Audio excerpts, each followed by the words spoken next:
na porojo. Ninyi mwe gangari. Ikiwa mtu ameleta kitu ya kukula, wewe kula tu.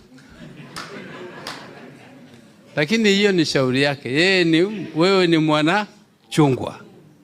Na usimame gangari, ndio utaheshimika na sisi tufanye kazi. Tuliingia kwa serikali tufanye, serikali ilikuwa karibu kuanguka.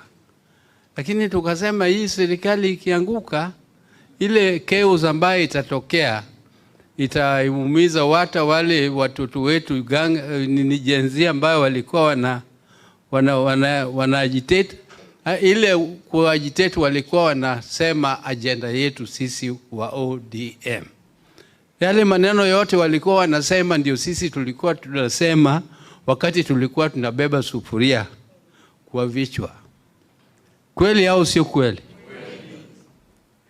Lakini serikali kuanguka bila uchaguzi inapatia nafasi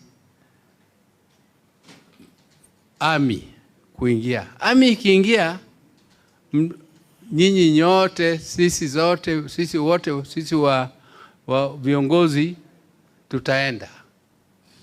Hata hao vijana ni bunduki tu, tip. Na tutaki bunduki, tunataka demokrasia. Sisi ni chama ya demokrasia. Na kwa hivyo tulisema serikali zianguke, tukaingia tufanye polepole, tukafanya 10-point agenda.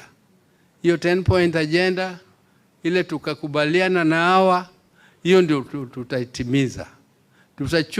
Tutachungalia tuone kila point imetimizwa. Mpaka 2027 tufanye pamoja.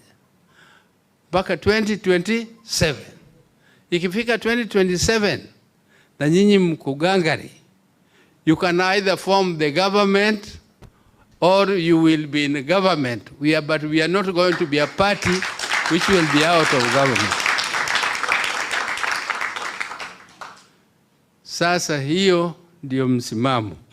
Tusimame gangari, tuimarishe chama yetu, tuendelee kuwa na umoja na sisi tutafaulu. Sisi zote tutafaulu.